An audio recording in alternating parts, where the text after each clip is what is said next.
নমস্কার বন্ধুরা, স্বাগত জানাই আমাদের এই বিজ্ঞান জগতের অনুষ্ঠানে। আশা করি আপনারা যে যেখানে আছেন ভালো আছেন, সুস্থ আছেন। এই বিজ্ঞান জগতের অনুষ্ঠানে আমরা শুনে থাকি বিজ্ঞানের নানা রকম টুকিটাকি জানা অজানা কথা। আমাদের ঘরের ভেতর আমরা মাঝে মধ্যেই দেখে থাকি ভীমরুলের মতো এক ধরনের পোকা সারা ঘরময় ঘুরে বেড়াতে। দ্রুত আসে ঘরের এক কোণে কিংবা ইলেকট্রিক প্লাগের ফুটোর মধ্যে কিছু একটা রেখে আবার তারা বাইরে উড়ে চলে যায়। কিছুক্ষণ পর আবার তারা ফিরে আসে।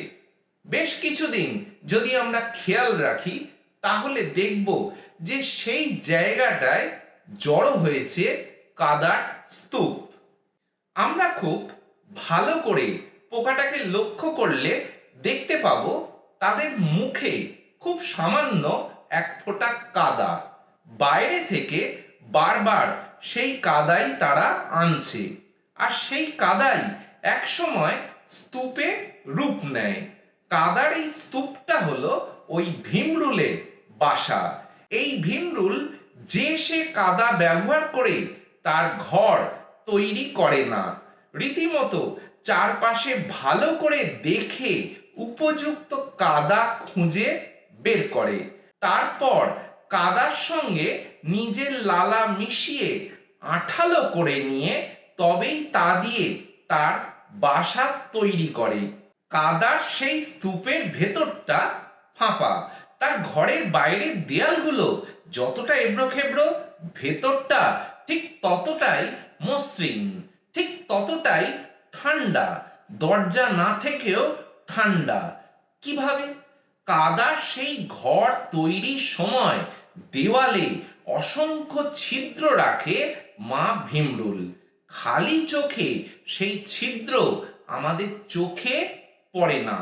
সেসব ছিদ্র দিয়ে প্রচুর বাতাস ঢোকে, ভেতরের পরিবেশ রাখে ঠান্ডা। এর ফলে ভেতরে অক্সিজেনেরও অভাব হয় না। এদের বলে থাকে কুমোরে পোকা। বাইরে থেকে দেখলে পোকাদের সেই ঘরের মুখ খুঁজে পাওয়া যায় না। তাহলে পোকা ভেতরে ঢোকে কি করে? এই ঘর তারা তাদের নিজেদের জন্য বানায় না, বানায় তাদের সন্তান সন্তানাদির জন্য।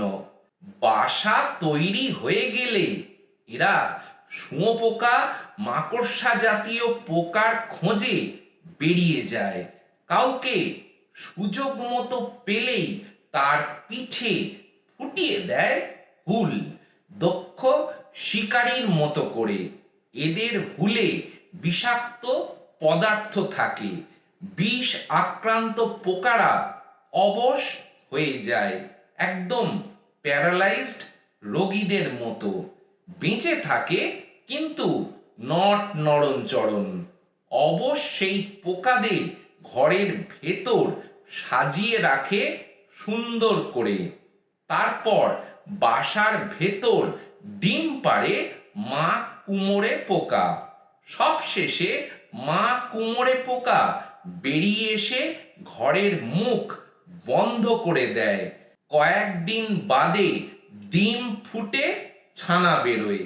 ততদিনে অবশ্য বাসা শুকিয়ে সম্পূর্ণ শক্ত হয়ে গেছে, মা আশেপাশে নেই। অথচ খাওয়ার আরাম আয়েশের জন্য কোনো চিন্তাই করতে হয় না ছানাদের।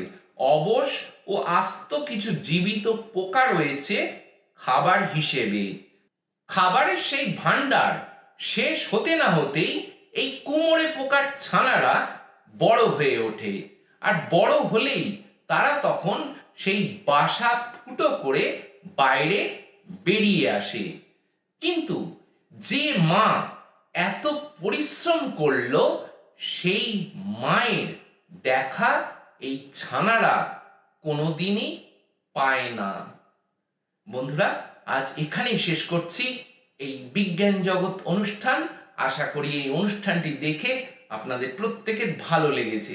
আর সত্যি যদি ভালো লেগে থাকে তাহলে সেই ভালো লাগার কথা আর এই প্রসঙ্গে আপনাদের নিজেদের যদি কোনো বলার থাকে কিছু কথা, তাহলে সেই কথাগুলো অবশ্যই নিচে কমেন্ট বক্সে লিখে আমাদের কাছে জানাতে পারেন।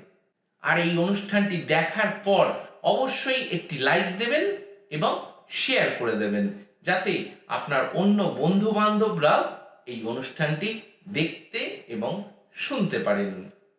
আজ তাহলে এখানেই বিদায় দিন। নমস্কার।